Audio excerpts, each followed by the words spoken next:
আসসালামু আলাইকুম ওয়া রাহমাতুল্লাহ। এখন আমি একটা থ্রি পিস কাটবো।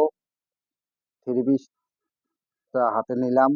থ্রি পিস খুলে এটা হচ্ছে পায়জামার কাপড়, এটা হচ্ছে ওড়না কাপড়। সাইডে রেখে দিলাম। থ্রি পিসের কামিজ কাটবো। থ্রি পিস খুলে দেখবো কাপড় ঠিক আছে কিনা।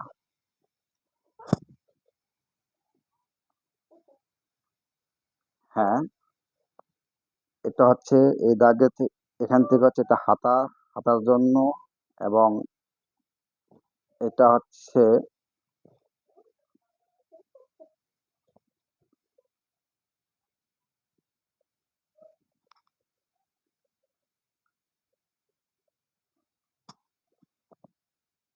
এই ডিজাইনটা আসবে পিছন পাট, আর এই ডিজাইনটা আসবে সামনের পাট। সামনের পাট আমরা কি করে বুঝবো? এখানে একটা গলার নকশা দেওয়া আছে, গলার নকশাটা হবে সামনের পাট। এটা 3 পার্ট ভাগ করে নেব। থ্রি পিসের এরকম একটা সাদা চিহ্ন থাকবে, এই সাদা চিহ্নের মধ্যে কেটে নিতে হবে।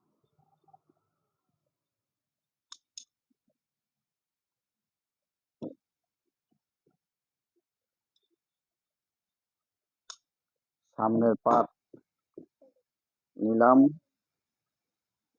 এখন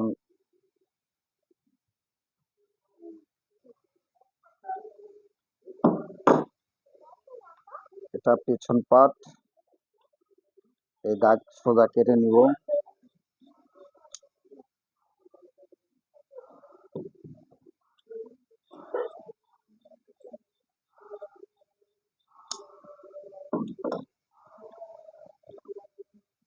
হাতাটা সাইডে রাখলাম, পেছন পাটটা সাইডে রাখলাম, সামনের পাটটা হাতে নিলাম কাটিং এর জন্য।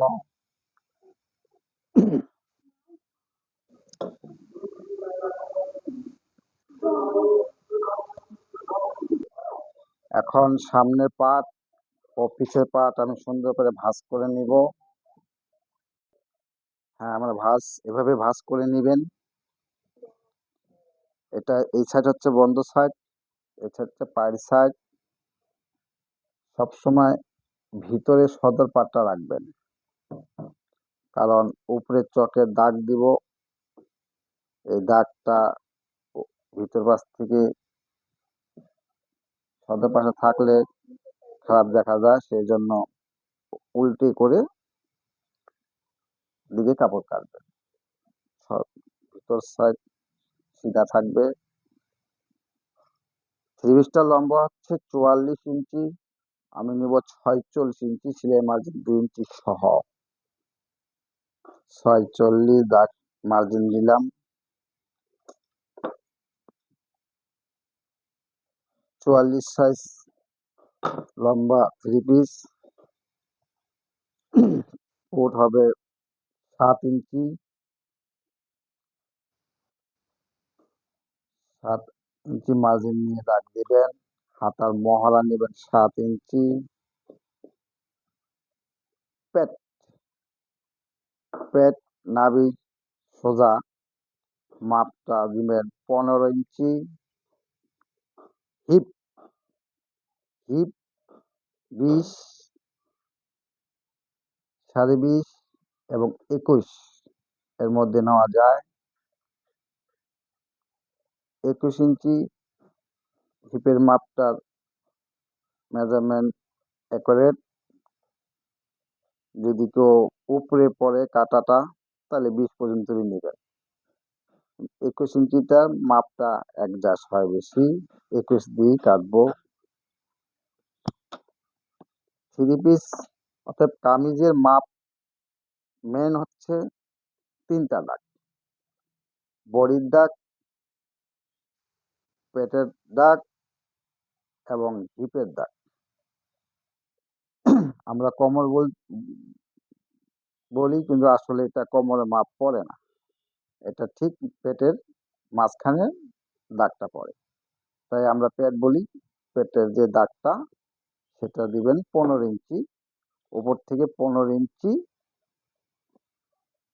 আর উপর থেকে 21 ইঞ্চি। এটা হচ্ছে হিপ। হাতার মহড়া 7, 6.5 এবং 7 এর মধ্যে হাতের দাগটা যে কোনো কামিজের নেবেন, বড় মেয়েদের বেলায়। এই 3টা দাগ এবং 7 দাগটার ফুটের ফুট 7 দাগটার সোজা একটা মার্জিন টেনে নেবেন। যেমন যার যত বডি, যেরকম এই 3 পিসটার 39 ইঞ্চি বডি হবে, তাহলে আমরা নিব 10.5 ইঞ্চি। 10.5 ইঞ্চি নিলে 4টা ভাগ করলে 39 ইঞ্চি বডি চলে আসলো। এটা সেলাই হবে এখানে। এই সেলাইয়ের থেকে আপনি 1.25 ইঞ্চি কাপড় বাড়তি রাখবেন। একটু কাপড় বাড়তি রাখা যায়, কারণ কম বেশ করা যায়। 39 বডির কমর পাওয়া যাচ্ছে 35, 36। যাই হোক, আমি এটা 36 দিব। 4 নং 36, 1.25 ইঞ্চি সেলাই মার্জিন। হিপ সবসময় খেয়াল রাখবেন, যতই বডি কাটেন এই হিপে কিন্তু ততই রাখবেন। যেরকম 40 যদি কাটেন, হিপও 40 রাখবেন, তাহলে আপনার শেপটা অ্যাকুরেট আসবে। 40 ইঞ্চি হিপ দিলে 4.40, সেলাই মার্জিন 1.25 ইঞ্চি। এই 3টা দাগই হচ্ছে কামিজের শেপ। আমরা যেখানে কাটবো সেখানে একটা মার্জিন টেনে নেই।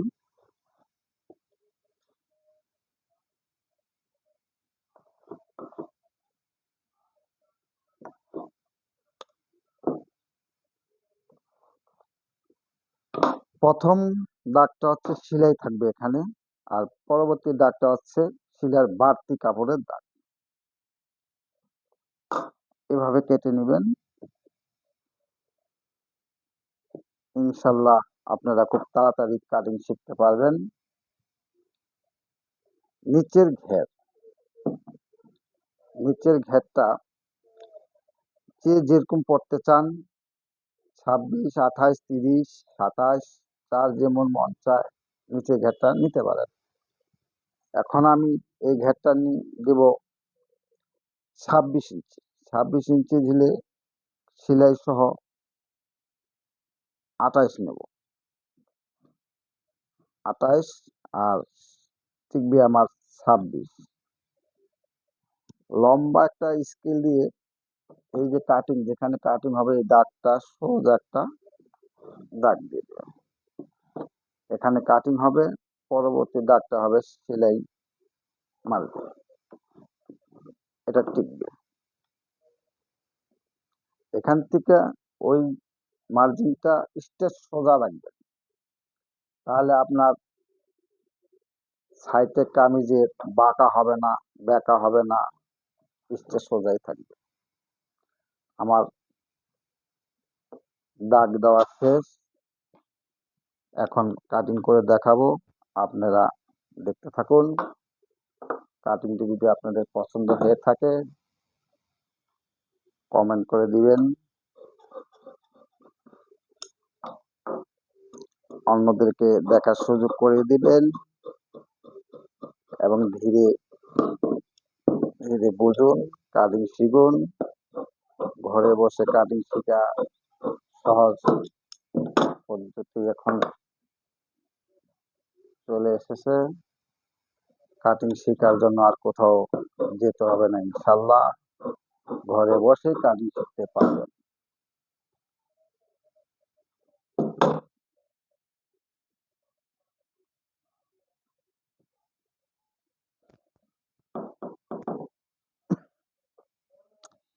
নিচের দিকে এদিকে সরানো যাবে না, স্ট্রেট সোজা থেকে একটু 1/2 ইঞ্চি পরিমাণ শেপ দিয়ে দিবেন, যদি কোনা না যায়। হয়ে গেল। কোমর অর্থাৎ পেটের বুগলে একটা চিহ্ন দিয়ে দিবেন, সেলাইয়ের সময় সুবিধা হবে। এটা হিপের চিহ্ন, এটা মহড়া বডির চিহ্ন।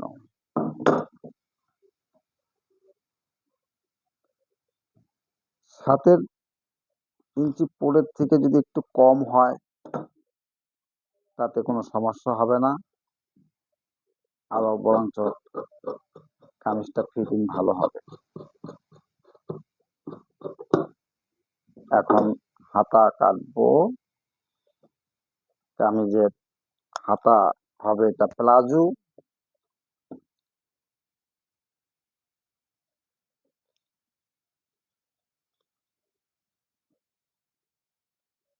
কাপড়টা আমরা ভাঁজ করে নেই।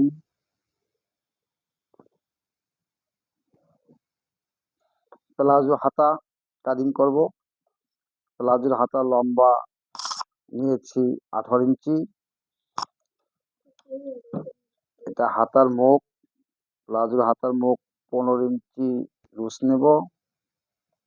14 নিতে পারেন, 15 নিতে পারেন, আরো বেশিও নিতে পারেন, এটা মনের মতন ইচ্ছা। হাতার মহড়া 3.5 ইঞ্চি শেপ মানে ডাউন থাকবে। কাটিং এর ডাউন 3.5 ইঞ্চি থাকবে, উপর থেকে 3.5 ইঞ্চি ডাউন থাকবে।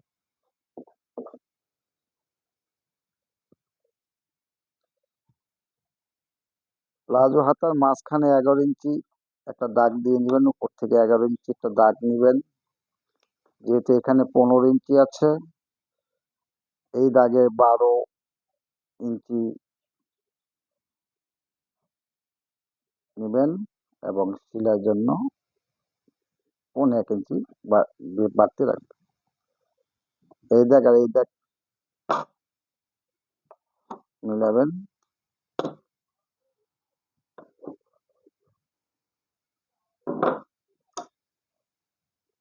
প্লাজো হাতা হয়ে গেল। এই হাতায় যদি আপনি এখানে চাপা না নেন তাহলে সোজা চলে যেতে পারেন, সোজা প্লাজো। এটা হচ্ছে শেপ প্লাজো। আর যদি শেপটা না নেন তাহলে সোজা কাট দিবেন, সোজা প্লাজো হয়ে গেল। তাহলে কাটিং এইভাবে কাটিং করে নিবেন। এই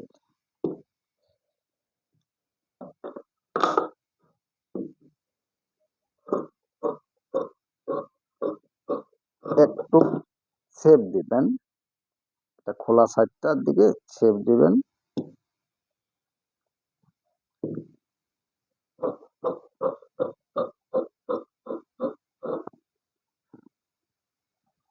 একটু হয়ে গেল প্লাজো হাতা, 3 পিসের প্লাজো হাতা। হাতায় এক সাইড গলা, যেটা শুধু সামনে গলা হবে, পিছনে ওঠানো গলা থাকবে, এইসব 3 পিস গুলার হাতা তালপাট করবেন। তালপাট সামনের এটা 4টা পাট, 2 পাট নিচে রাখবেন, উপরে 2টা পাট দিয়ে তালপাট দিবেন। তালপাট দিলে হাতার মহড়ার এখানে কোনো ঘুষ থাকবে না। আলহামদুলিল্লাহ, আমার 3 পিস কাটিং হয়ে গেছে। এখন পরবর্তী ভিডিও দেখার অনুরোধ রইল।